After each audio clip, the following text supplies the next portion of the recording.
Unspoiled Network podcast.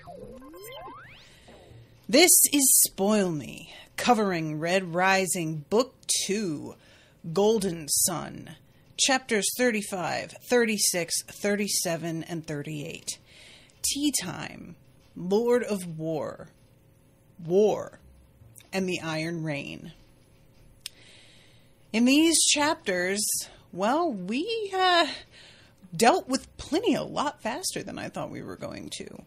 And, you know, as much as I appreciate Sevro's drama and his flair for the theatrical, yeah, bruh, maybe just pull back on that like a tiny bit. Welcome to Spoil Me.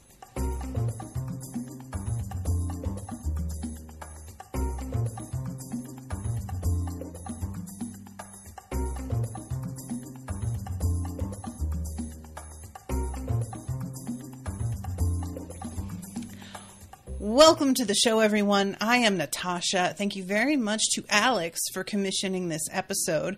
Alex was very flexible. I had to postpone this episode because of computer issues literally at this point like a month ago.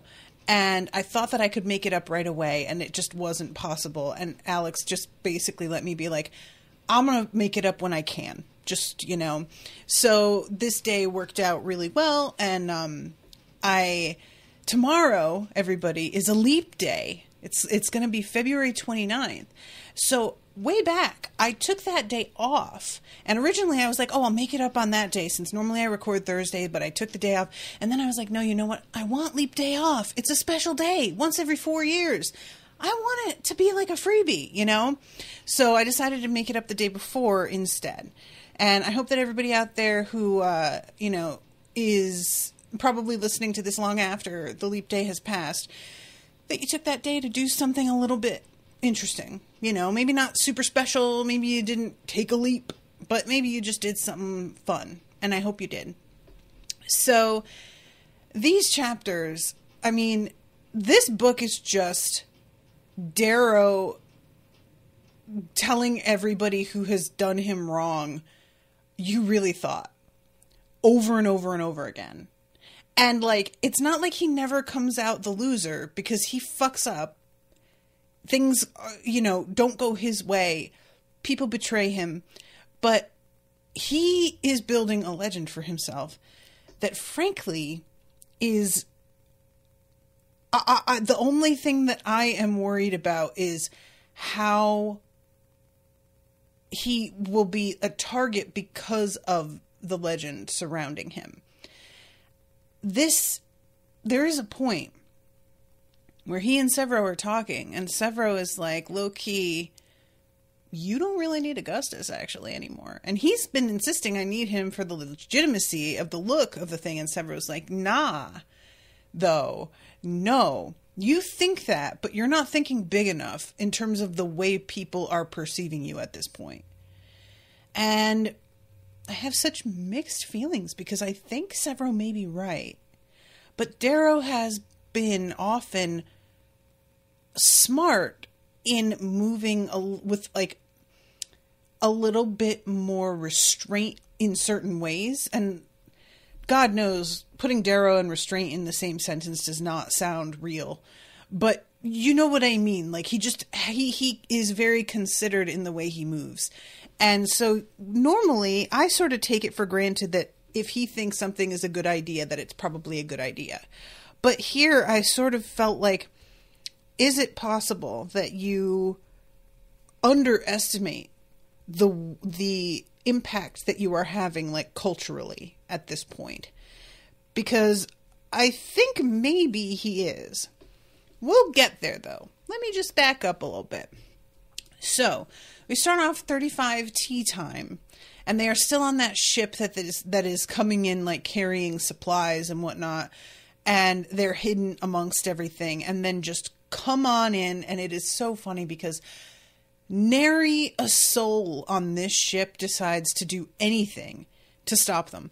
There is one person, I think maybe a blue or a gray, who starts to like get on his little, here it is.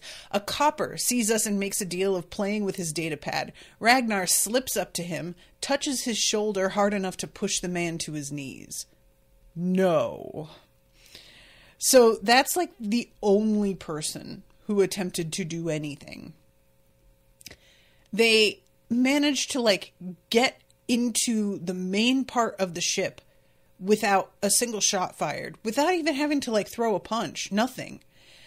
And they are face to face with a bunch of Greys. And immediately, and I love this so much, Darrow is just like, okay, Captain, you're going to take her to the engineering bay. And he hands over Mustang.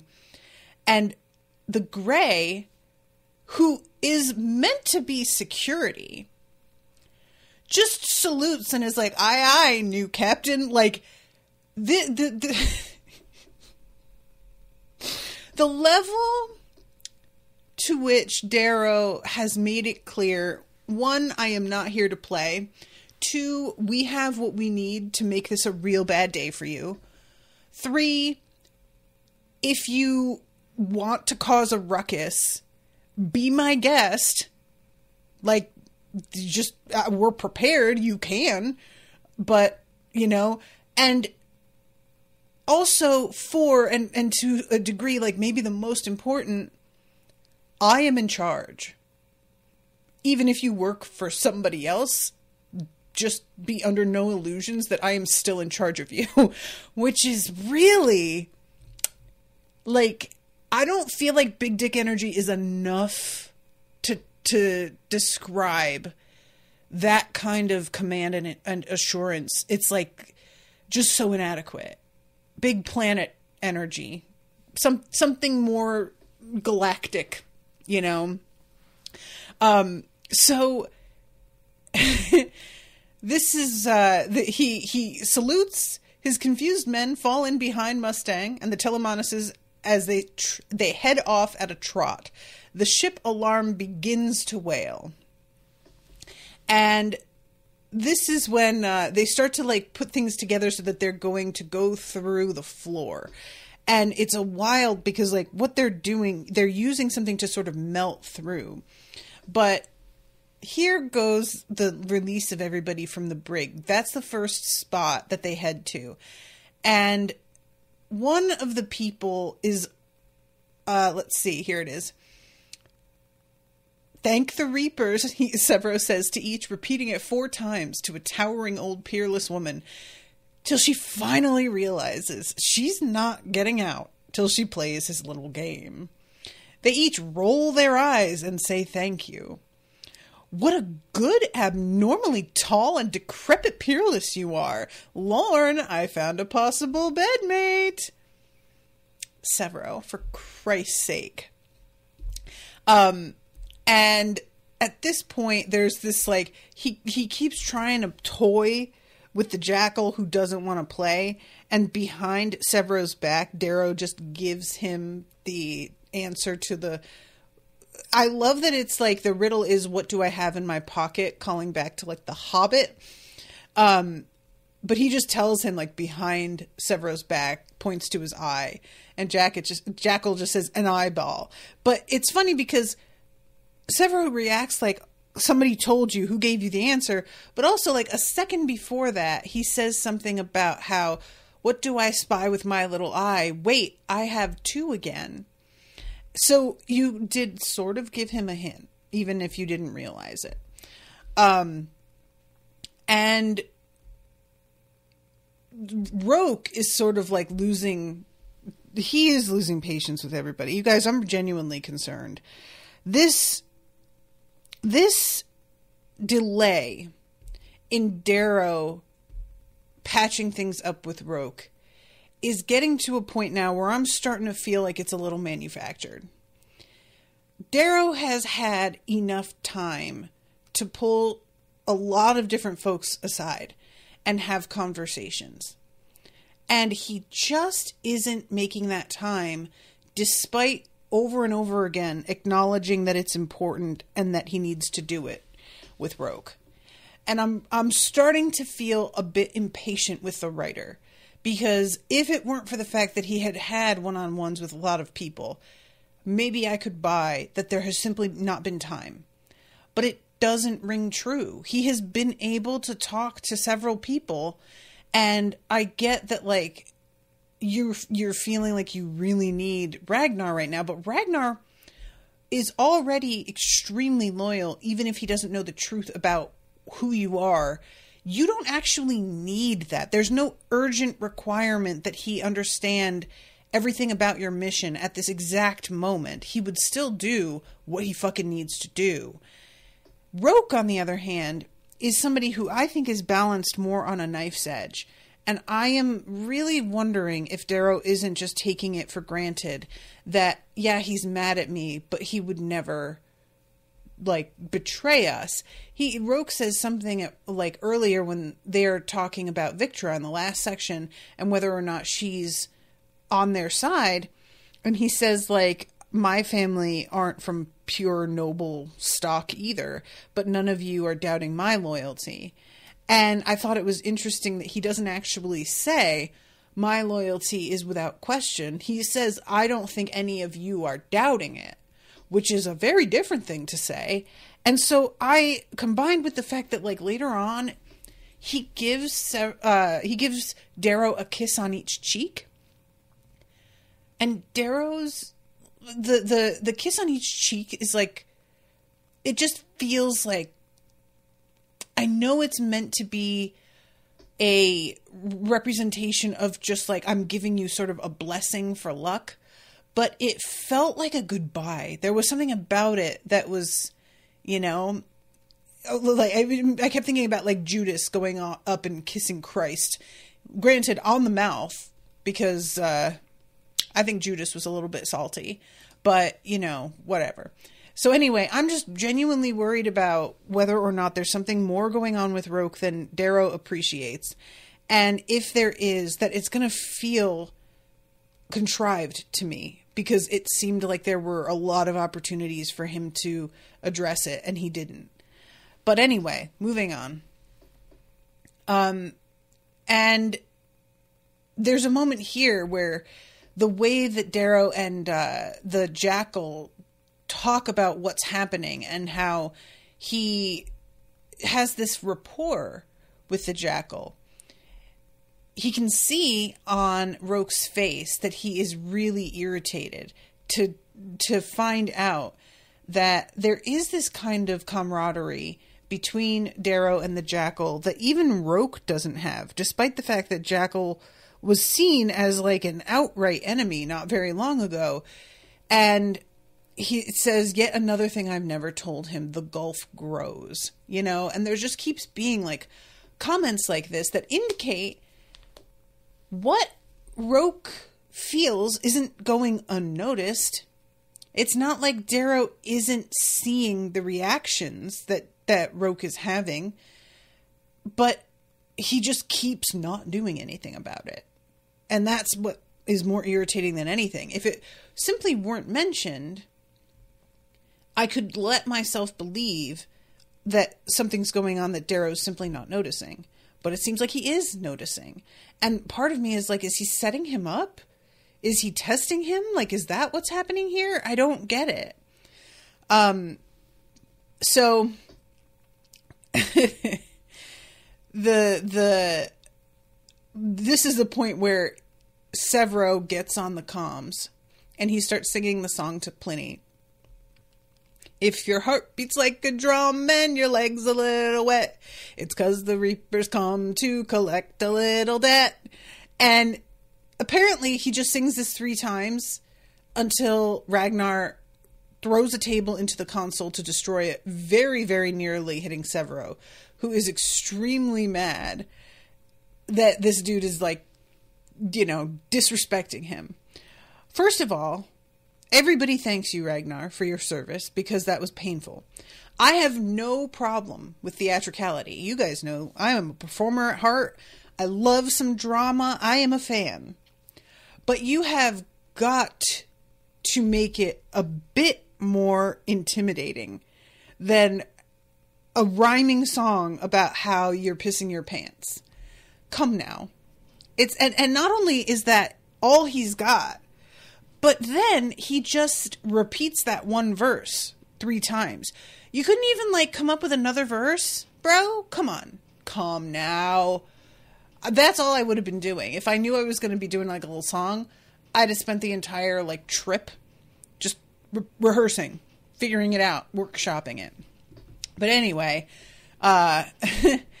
so I forgot he says to Severo, you squawk like a chicken. He can't insult me, Severo says, aghast. He looks at me. Control him. I wash my hands of it. So here comes another thing that I'm worried about. I'm going to take a sip of my coffee here. Everybody, please excuse me.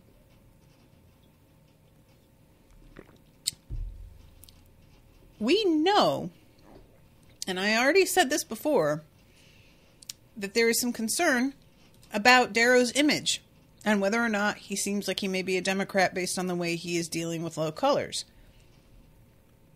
He saw the way that the Telemanus reacted to even the suggestion that Ragnar could command without a gold present. He is still letting Ragnar do this thing. And it's funny because, like, Severo actually knows about Darrow and what it is he's fighting for and is still pissy. But I can't help but think, this isn't good for you, Darrow. Like, that was all I could think, was simply, you are going, the impression I feel like you're giving everybody, if anything, is just more of, I have this, like, equality, sort of egalitarian view of the colors. And every time he lets something like this slip, I'm sort of, you know, on the one hand, I fully agree, but I also feel like you're not covering well enough, dude. You need to be at least projecting the image a little bit more. And I don't know how you reconcile that you're going to have to, like, put on this show with what you told Ragnar and where you stand with each other privately. And how much can Ragnar really appreciate and understand that despite what you said to him in private, you can't always behave that way in public? How, like, we didn't hear them actually discuss that part. So I just keep on thinking, like, any sort of allowance that he makes is going to come back and bite him in the ass down the line, and he isn't taking that very seriously yet. And I just don't know if this is, like, part of the plan. Like, maybe he just doesn't care that it's going to come and bite him in the ass, because he's like, well, I'll deal with that when I deal with that. I want to have, like, maybe a reputation among the low colors of letting them do some things that they aren't normally allowed to get away with. But I don't know that. And so I'm just sort of being twitchy about it. And just for the record, if it turns out that this is a plan on Darrow's behalf, like that he already has it thought out how this looks and how he's going to cope with it, and we don't know about it, even though we're in his head. There are some people who have a real issue with reading books from a POV and then finding out that information has been kept from them because they feel like if we're in the POV, we should know everything that person knows.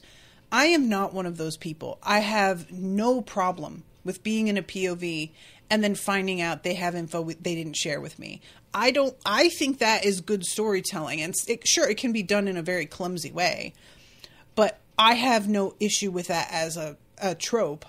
So I won't mind that, but I just have to express the anxiety I am feeling at the moment. Oh my God, I'm so sorry. Cassie P in the chat said earlier, galactic energy. Big galactic energy.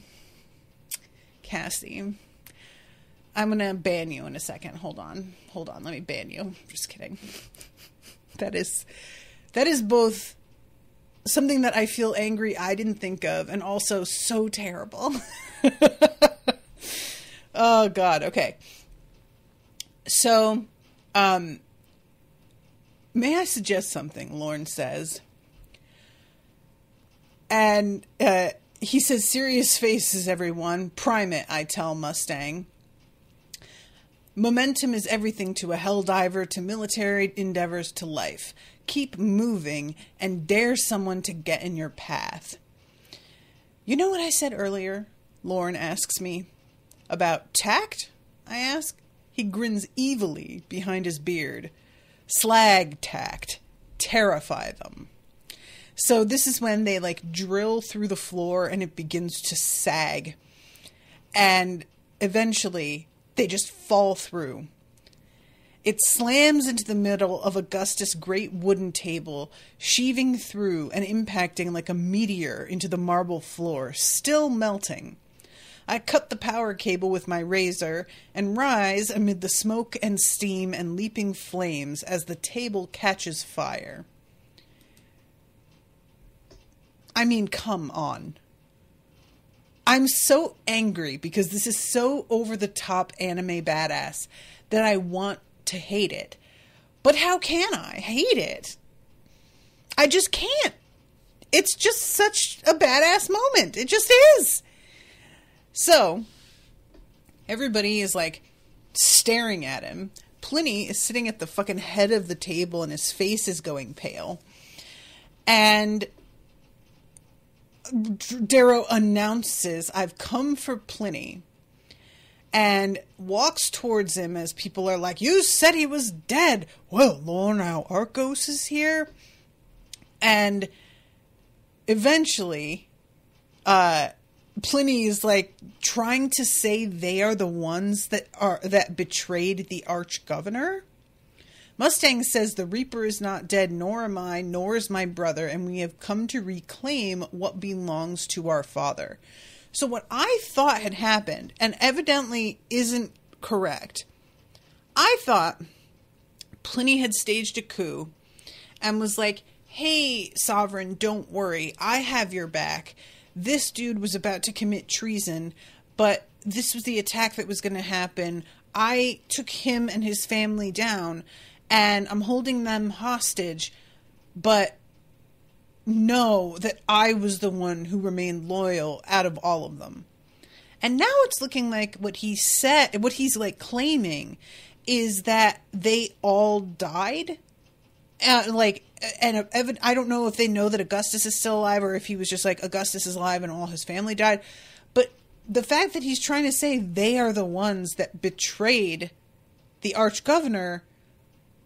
So he's doing all of this while still trying to pretend he's loyal to him? What? How does that work? What story has he even spun? I don't even get it. Pliny keeps saying, kill him, kill the Reaper, he's just a boy. And he goes into his face and Darrow says, you are a traitor to Arch-Governor Nero Au Augustus. You have conspired to destroy his house, to forcibly marry his daughter, to kill his son, and betray him to the sovereign who has set herself against him. Your master raised you up, and you tried to tear him down. You have betrayed his trust, all for personal gain. Worst of all, you have failed. And he keeps calling out for help, specifically to, different people by name, and they're all just not interested, bruh. At one point, Lorne is if anybody makes a move toward Darrow, I'll kill literally every person here.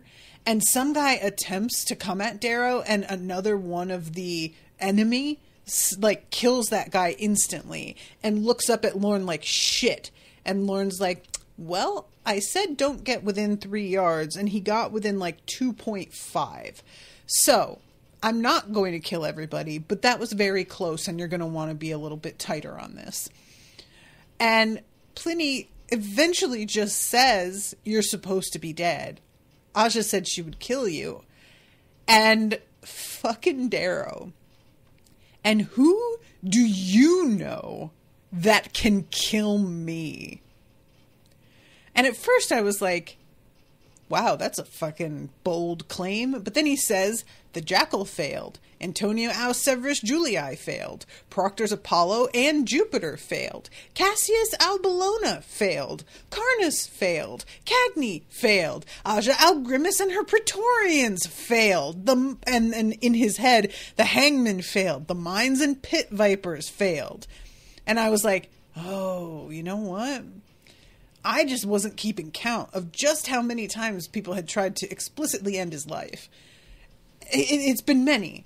And I really did enjoy him having like a roster that he could roll out. And he eventually like slaps him across the face, just startling him.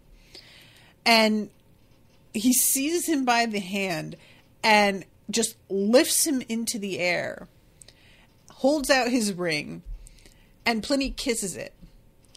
And then he puts him down, straightens his hair and everything, and says, "Goodbye, I'm going to leave you to your friends." And before he has even left the room, he can hear the razors and Pliny being executed. And is just thinking like, damn, they didn't even wait till I left the room.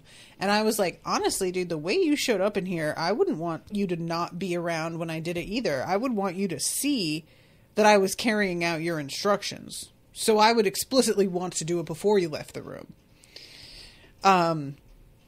These peerless thump their chests in salute to me, the monsters.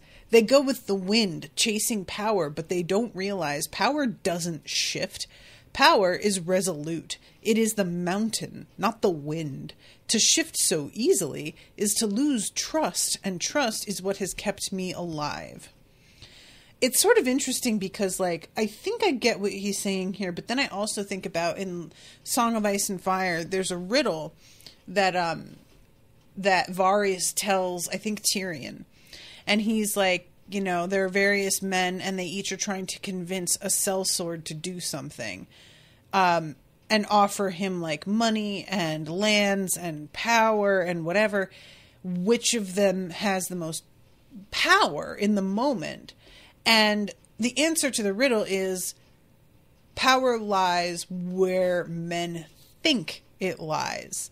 There's not an absolute answer to the question, which is the most powerful, like, you know, position, history, money, whatever. So I was sort of, I liked that interpretation of power, it being something that's sort of subjective, and him saying like here that it is foundational, not that it comes from one place and that's it, but that it can't by its nature be fleeting. Because the whole point of knowing that it is power is understanding that it is like an immovable object. And he's thinking like the sovereign gets it. That's why she keeps her Furies close. They would die for her as my friends would die for me. Because in the end, what does all the power in the world matter if your closest friends can betray you? The sovereign's father learned that when his daughter took his head. Pliny learned at the price of his life. I forgot it, distanced myself from my friends, and nearly lost everything because of it when Tactus felt as overshadowed and alienated with me as he did with his brothers. It's why I started fresh with Victra, why I told Ragnar the truth, why I must make amends with Lorne and Roque. I'm really curious what making amends with them looks like, because I want him to share his secret with more people, but the more people you tell it to, the bigger risk it is. And Roque has been so angry, and I just don't really... I have felt so confident up until these chapters, really, that Roque would be open to hearing who Darrow really is. And now I'm not sure if that's true or not. And anyway, we'll get to it. I'm trying to jump ahead here. So there's moments here where he is like standing above. He tells everybody like that he is calling for an iron rain in his speech that he tells. And this speech I do enjoy. This is something that I think is really important about the way this is written. The fact that Darrow has the self-awareness to understand that he himself is of questionable character. He's like, I am trying to do the right thing here. I really am. I have a mission. I'm carrying it out. I am attempting to be like just about things because I know that's going to keep people loyal to me. But also, I can't deny I fucking love this. And he wonders to himself, if Cassius had been born a red, would he have turned out to be a better man than I have turned out to be, or could ever have been? And if I had been born a gold, would I have been a much more terrible man? And is like, part of me thinks I am capable of awful things. And I really fucking relate to that. And I think this is something that a lot of us, we begin to sort of see in ourselves. And this is what the girlies call shadow work, where you look at the parts of yourself that you are not proud of and begin to like face the fact that you are capable of some shady shit, some truly like maybe underhanded, maybe manipulative, dishonest, selfish, whatever, that is in you. And as much as you want to pretend that you only live by your ideals, or even if you want to pretend that like your greatest faults are simply lack of willpower. I am lazy and sleep in, and I don't have the discipline to, take care of myself and act like, my flaws are all technically barely even flaws. They're really just human nature, and it's what makes me so relatable. And it's like, that's not what we're talking about here. We're talking about like that truly ugly shit. That part of you that steps back and goes, you just lied to that person's face. I thought you liked them. You just said it. Like it was really true. I had this when I was going through my divorce and stepped back and looked at the way that I treated Brendan in our divorce and leading up to it. Of just being like, I never thought I would be capable of not only like misleading my husband and dishonoring the marriage and vows that we made to each other, but also low-key like using him for a little while because I wasn't ready to leave because I didn't have a job or money, and I stayed in a place that I wasn't happy with somebody that wasn't happy, explicitly because I didn't have anywhere else to go yet. And I was afraid. And I just kept everything really close to the vest and played it safe so that I would be comfortable. And that is not something I like knowing about myself, that I'm capable of doing something like that. And looking back, now that I have grown some, I very much am like, I really wish I had handled that literally any other way. But I didn't. I handled it that way. I did a very selfish, shitty thing and lied over and over and over again to somebody who loved me and who was trying to trust me despite the fact that they had some evidence they shouldn't. And I was like gaslighting them about it. And just, there is no defense to that. But that's a reality. That is something I fucking did. And there's no avoiding that I did that shit.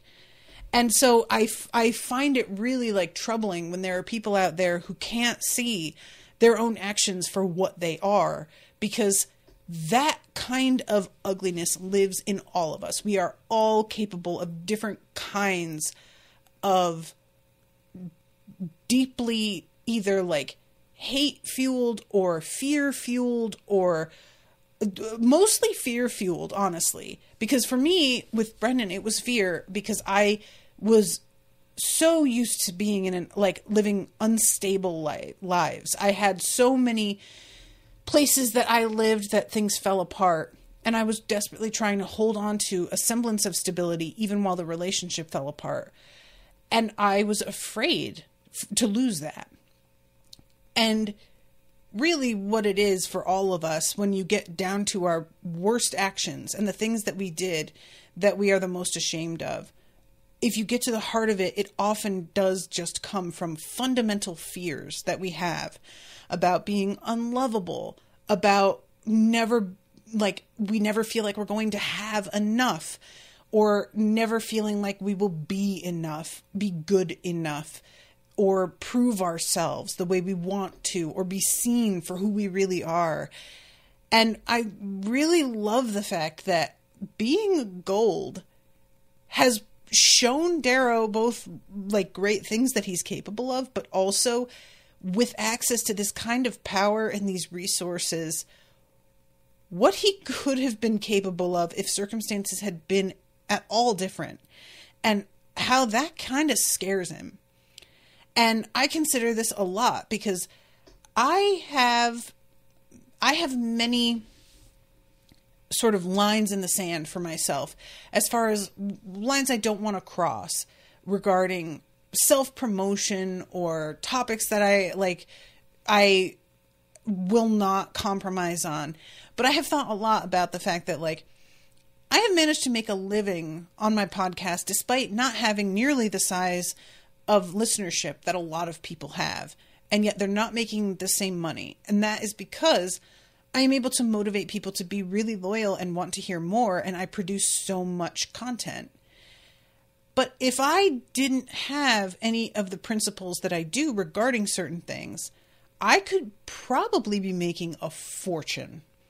If I didn't care that J.K. Rowling were a TERF, and I just decided to like go ahead and lean into some stuff there and left my feed up and did all sorts of things in that regard, I could probably be a lot more comfortable if I took ads from companies or organizations that were a lot shadier. If I didn't take a really strong stance politically and socially in my recordings so that I alienate certain listeners who don't agree with me and made it more of everybody is welcome here no matter what you believe, and I decided to really straddle that line, I would probably make a lot more money. Bigger listenership equals more money, and being more palatable to more people equals bigger listenership.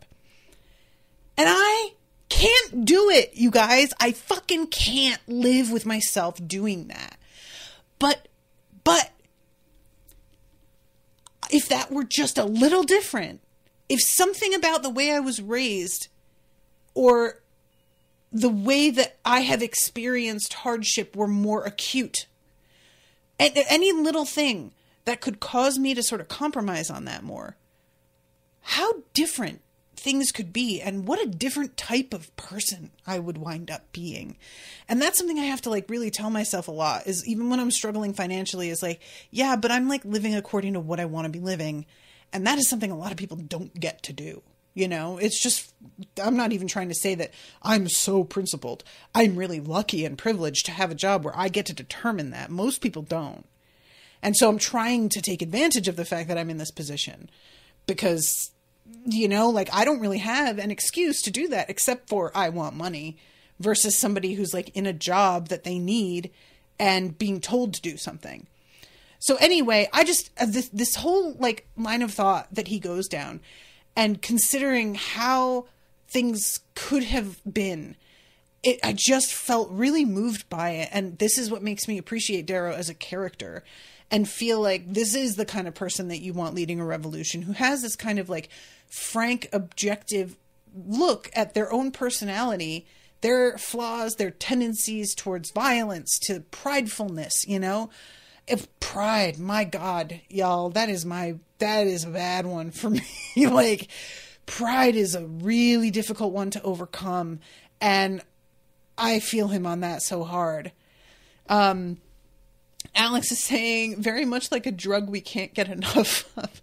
I mean, it speaks to your character that you took probably your biggest cash cow out of the rotation with a show coming out in the next couple of years that you could have capitalized on. You know, like, I want it to speak to I'm trying to do that, you know? And if I hadn't, I could have, but you guys, they're just, for me, what I try and tell myself is, what are you going to be okay with in 10 years looking back at what, like the way that you handled yourself? And you have an audience to everything you do, whether you think you do or not. Even if it's a sort of surface reason to do the right thing, being like, what will others think? I don't care. Even you're still doing the right thing. I understand the concept of you should do right even when nobody is watching. But if people watching is what motivates you, just know people are always watching. Somebody is always watching, even if it's only you. You know, and you are then going to have to live with knowing you would do the wrong thing. And now you have to just carry on being aware of that. Is that what you want to carry? Do you want to have that be in your little baggage? You know, like, I'm good. I have enough baggage. I don't need to put that in there too. I'm fine. Alex says, listen, you could have been one of the I separate the art from the artist people, and you're not. You're doing good. I'm trying. And like, for me, the separate the art from the artist thing is just horseshit. You can do that when they're dead. No exceptions. If they're still alive, that just isn't possible. And don't at me. I don't want to hear it. But anyway, okay. So, this is when there's a moment where Darrow is talking to the jackal, and he says something about how Pliny only caught you because you helped Mustang escape and you tried your damnedest to save Quinn. Maybe you're a better man than you know. And the jackal just laughs and says, doubtful. And here's my concern with this. Later on, the Telemonises are like, Darrow, don't trust him. And he's like, no, I know. And they're like, no, seriously, Darrow, don't trust him. I am aware that the jackal is really smart. And I am aware part of the acting that he puts on that is so convincing is observation and understanding what speaks to certain people.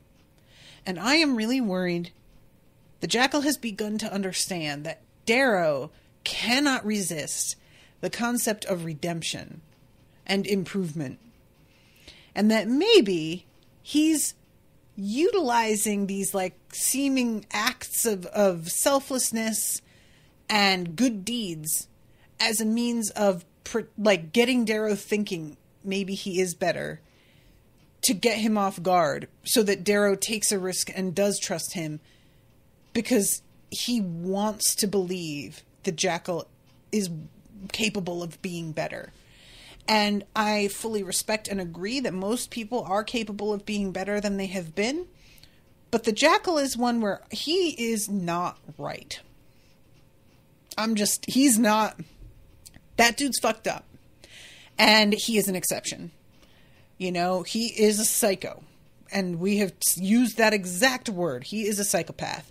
And I don't want Darrow to forget that and start to see him as a regular person making regular decisions. He doesn't have that kind of like empathy or understanding except in the capacity that he can use it to against people, that he can use it to understand motivations in order to get what he wants and manipulate them. So just really watch out for that, Darrow. You saying like maybe you're better than you think. I hope you don't believe that. I hope you're just using a line on him and it doesn't feel like you are. I don't know. So and Severo was like clearly a little salty with the fact that the relationship between the jackal and Darrow is like tighter than he expected. I do really enjoy him saying like replacing me already. And Darrow says, "You've got one hand, you've got one eye, he's got one hand. I have a type." He do though.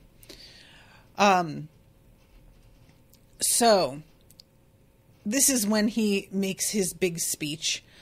I am not going to give the whole speech because, you know, all it is, it's interesting how he is sort of telling himself that this is horseshit as he's doing it a little bit, but also can't deny the effect that it is having on him. To see, like, he keeps saying things like, I try to tell myself that this is silly, you know? And let's see, I'm trying to find the spot where he talks to Jupiter, I think it is. Oh God, I forgot he has the talk with Lorne about Achilles. And Lorne is like, Achilles was a fucking, like, that was meant to be a warning. He was not somebody to embody He was a cautionary tale. And I think at some point people knew that. And along the way, somewhere we lost it and thought that this was somebody we should be. And he admits, finally, I think you're right. I shouldn't have killed Tactus. I see the way the rest of them look at you, and I think they'd do anything for you because you believe in them. And I really liked this moment because it felt sincere, and I didn't expect it to come so soon. Victra comes and does her little vampy thing for a moment, and Theodora tells him she would have, like, eaten you up and spit you out. There's a moment where she squeezes Ragnar's arm, and he notes the fact that they're very familiar and didn't realize that, and I'm sort of wondering if that's significant at all. So I'm trying to, like, you know, hit the stuff that really needs hitting here. Oh God. Right. Darrow asks Severo, what if Ares is just a trick? He is asking the question that I was asking a little while back of just like, is it possible that Ares is just like manufactured to be used to get lower colors to do things that are ultimately for the benefit of some gold out there who's pulling strings? And Severo is just basically like, we're behind you, bruh. So whether Ares is real, you're real, we're real, doesn't matter. And I was like, okay, you know what? I accept that. That's actually comforting. And then he says to Darrow, do you get that you have to fight differently today? And at first Darrow's just like, yeah, I get it. And he's like, no, okay, no, I can see you don't. You're going to be recorded. And everything you do is going to be broadcast to every part of the solar system. This battle is for an entire fleet to follow you. The Jackal's going to spread it. The Sons of Ares are going to spread it. House Augustus will spread it. You have got to act like a god. And this is when Darrow's like, this is Augustus's fleet, though. And Severo says, not if he's dead. And he's like, I told you not to kill him. You're not to do that. And he says, you are 20 years old. If you win Mars, Darrow, you become a living god. When you reveal what you actually are eventually after something like that, you're going to transcend color. It's going to be like you're a complete different species. You don't need Augustus. It's just so far past him anymore. I don't think you're fully grasping the extent of what we're doing here. And Darrow is thinking, again, that Severo is, one, wiser than he had been, but two, overestimating him. And I'm like, I don't know. I mean, he's maybe overestimating what you are, but I don't think he's overestimating how you'll be perceived. Those things often don't match up, you know? And he thinks about how this is about freedom, yet it seems like everyone just wants to follow, which is human nature. And, you know, I don't mean that to be insulting at all, because we use the term sheep and follower like it's really insulting, but all of us like knowing there's somebody out there with answers who has a plan.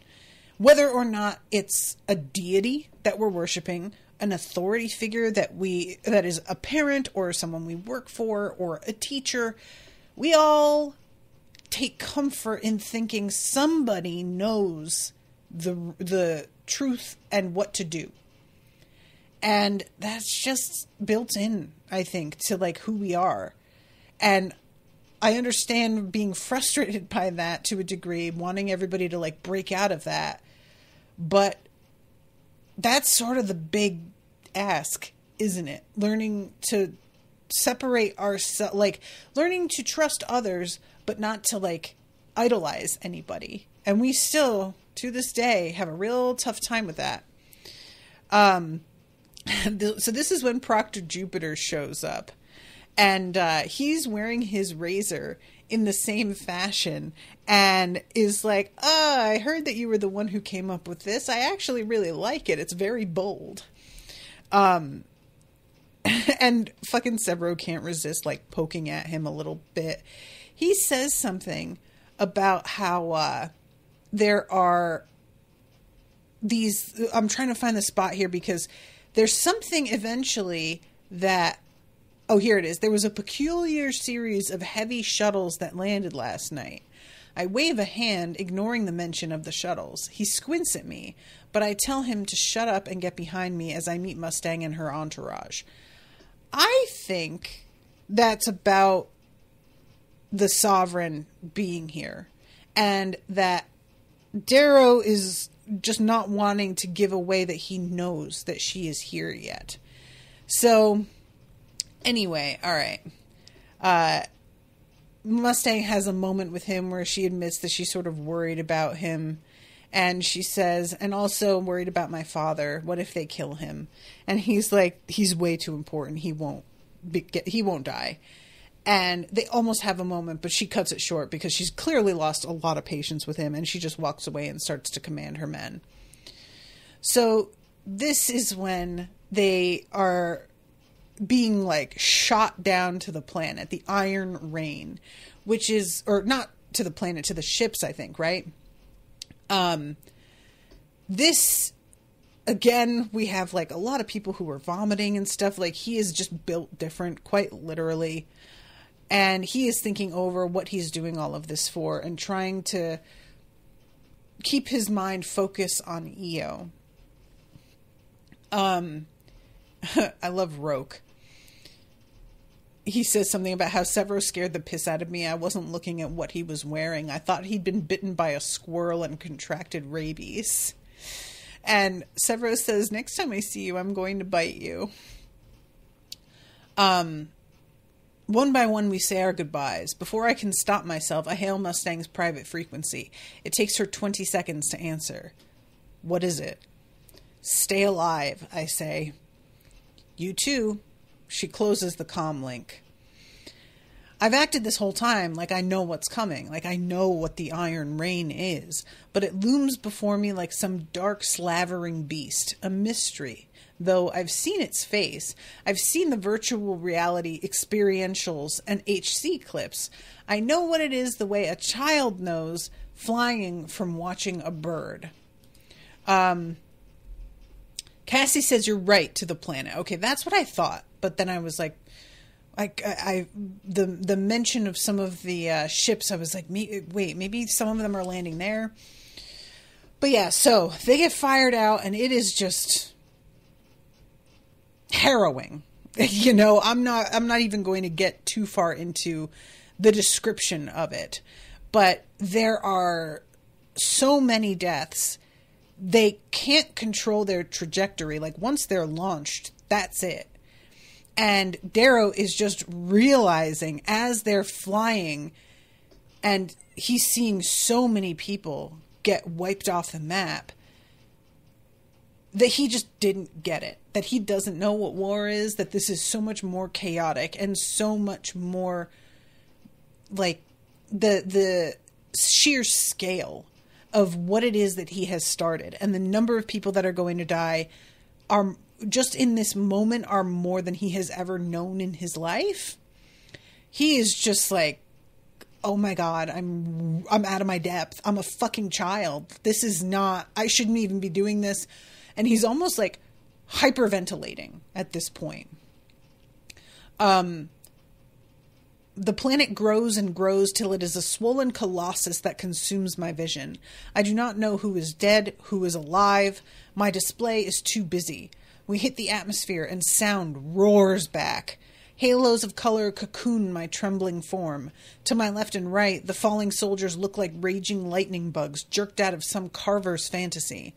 I admire one to my left. The bronze sun is behind him as he falls, silhouetting him, immortalizing him in that singular moment, one I know I shall never forget, so that he looks like a Miltonian angel falling with wrath and glory.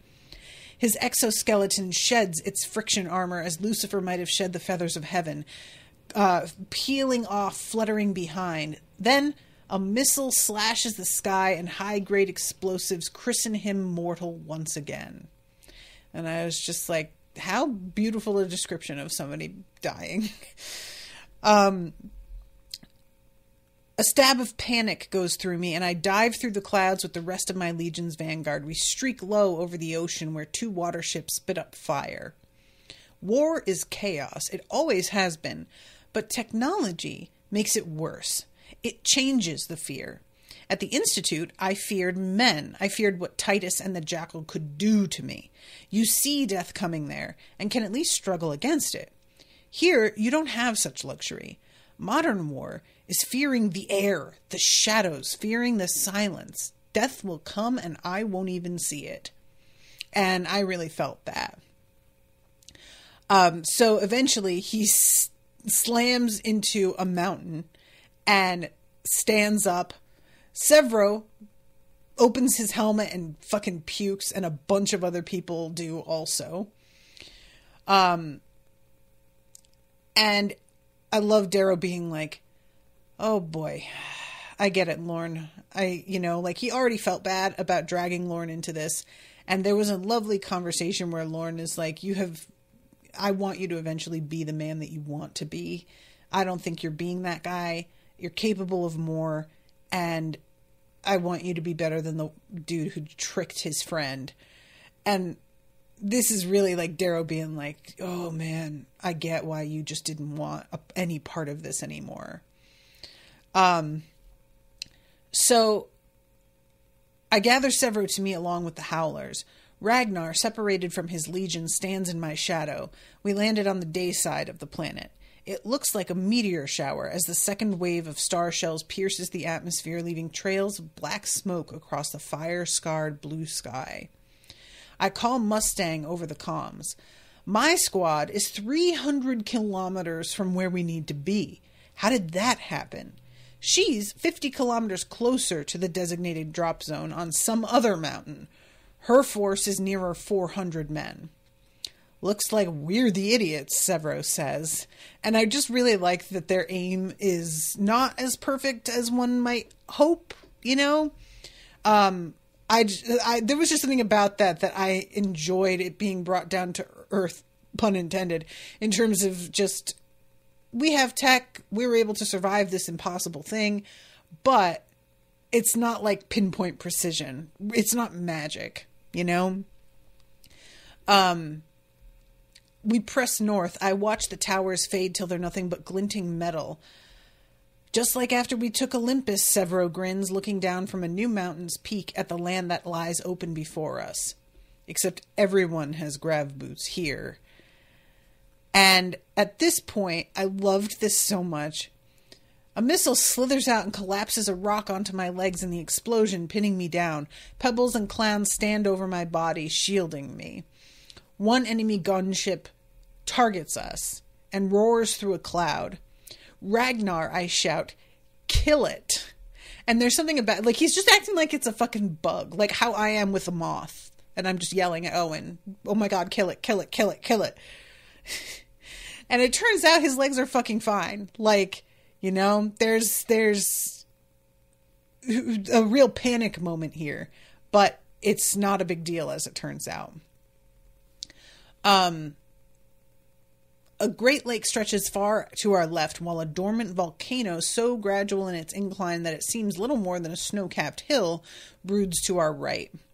It's quiet inside my suit. I cannot hear the wind that whistles around me at this great height. A storm cloud, one of Mars' dramatic thunderheads, rolls in from the distant lake. When it hits the forest below the mountain, the rain comes and lightning slashes the sky. This just sounds so cool. It's just, what an image. Icarus, do you read me? Roque, I read. What's that? Icarus, urgent, read me? Ed, me, in Aegea. Finally, they realize that the signal is really bad because there are jammers and because of the storm. And that they need to get up basically above the atmosphere in order to be able to hear it. So he goes up into the air and floats. And Roque tells him the Sovereign is here. She's not on Luna. We just found out. Kavak's men found Praetorians on board the War Child. She's here. She came in secret without her fleet. We caught her. And it's so weird because, like, he then says, Roque, slow down. What are you saying? And I'm like, what do you mean? I feel like that was very clear, Darrow. And he repeats, the Sovereign is on Mars and she's trapped. And Darrow replies, Roque, I already know.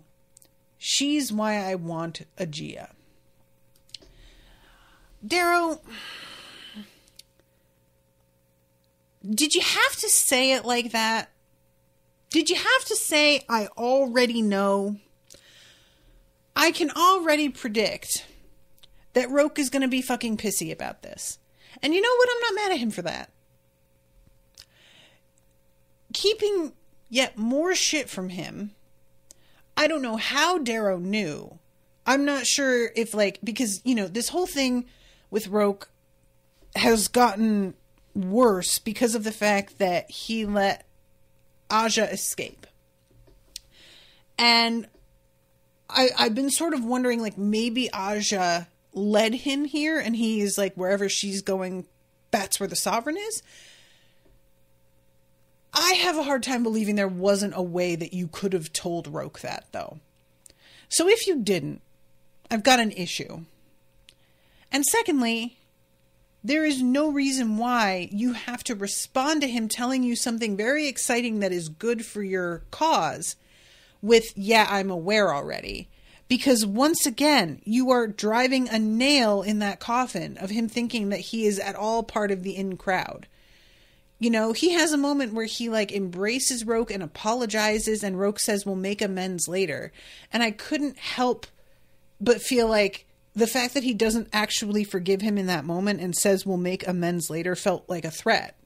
It doesn't feel like he's saying, I accept this apology, or it's okay. It felt like, oh, we'll get even later, is what it felt like to me. So here, him just responding with, like, yeah, I know. Why do you think I wanted Aegea? Like, dude, oh my God, can you please not fucking put salt in the wound, dude? The only thing that I feel like makes sense, if it is that he let Aja escape, and that was what Roque was so pissed about him over before. When Roque contacts him to then tell him the Sovereign is here, what he should say is, now do you get why I let Aja escape? And now you've two birds, one stoned it.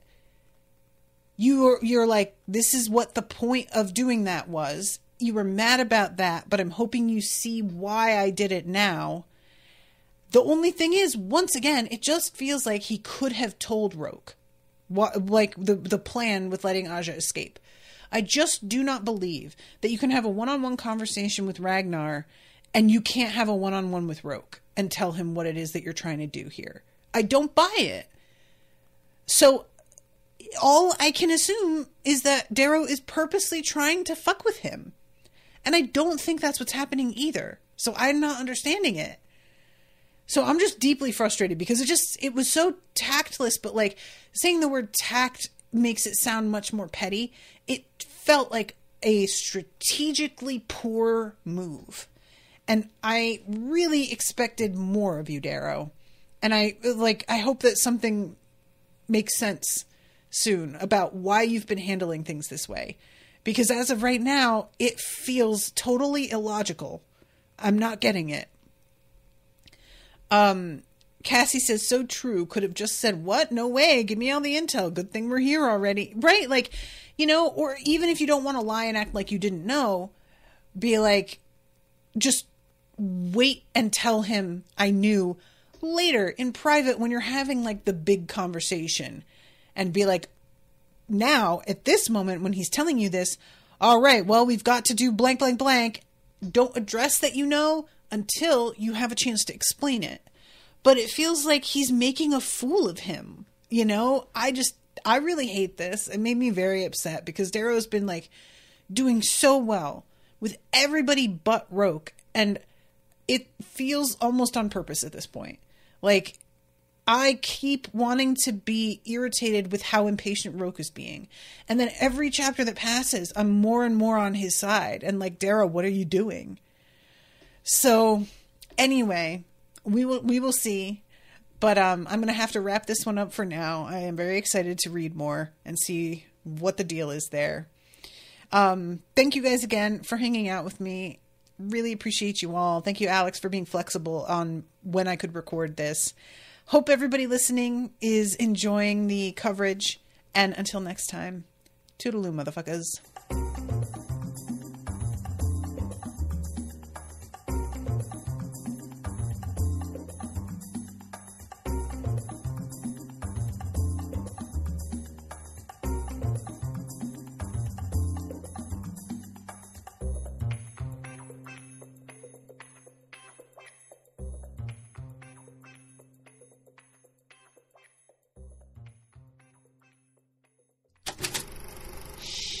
That was an Unspoiled Network podcast.